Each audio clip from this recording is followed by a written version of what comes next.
toutes les informations et l'essentiel de l'actualité haïtienne, tous les jours, sur Juno 7.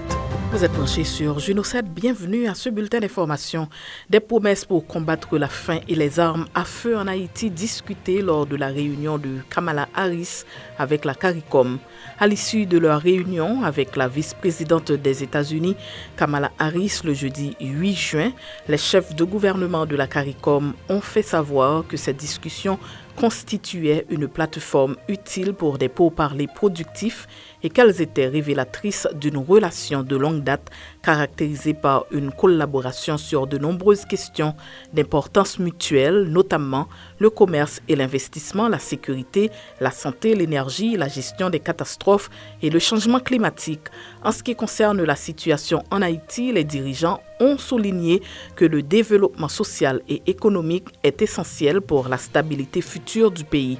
Ils ont présenté les initiatives de bons offices de la CARICOM en cours, y compris la nomination d'un groupe de personnalités éminentes chargées de négocier des discussions avec les parties prenantes haïtiennes au nom des chefs de gouvernement selon un communiqué de la CARICOM.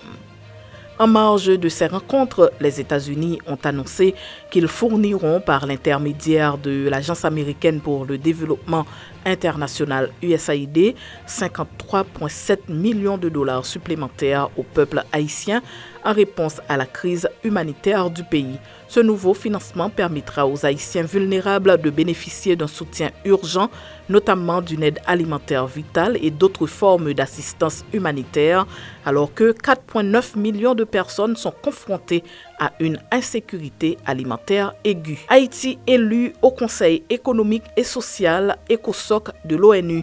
Le ministère des Affaires étrangères et des cultes a informé qu'Haïti a été élu au Conseil économique et social ECOSOC pour un mandat de 3 ans.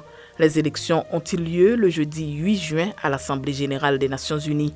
Haïti a obtenu 184 votes sur 191 pays ayant voté. L'ECOSOC est un organe des Nations unies qui fait la promotion économique, sociale et environnementale du développement durable. Le Conseil a également pour fonction d'assurer le suivi des grandes conférences et réunions au sommet organisées par les Nations unies. Lionel Benjamin, Bello, Mistijan, Luniz Morse, entre autres, honorés lors de la première édition de Haitian Legends.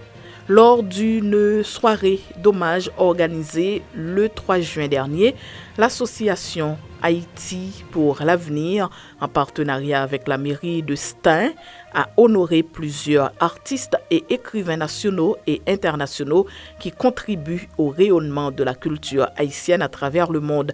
Parmi les personnalités honorées, l'on retrouve Lionel Benjamin, Jean Belloni Muradi Bello, Philomé Robert Mistijan, Cornelia Chout Ticone, Blaïwan, Vogli Boger, Georgie Métellus et Madame Odette Roy-Fonbrun à titre posthume.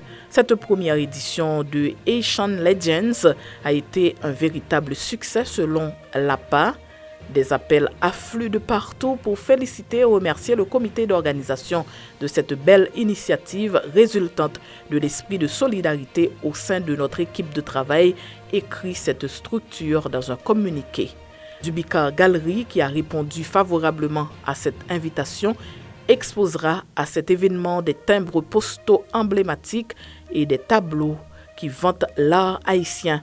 Cet événement culturel qui s'étendra sur 3 mois permettra aux visiteurs d'admirer des timbres et des tableaux qui étalent des beautés de notre pays et qui nous font même parfois revivre des événements oubliés et pourtant importants de notre parcours de peuple. La salle proposée à cette exposition est située au 2e niveau de l'enceinte mentionnée précédemment avec une dimension de 140 mètres carrés selon la correspondance d'invitation adressée à Dubika Galerie. C'est la fin de ce bulletin d'information. Merci de votre fidélité à Juno 7.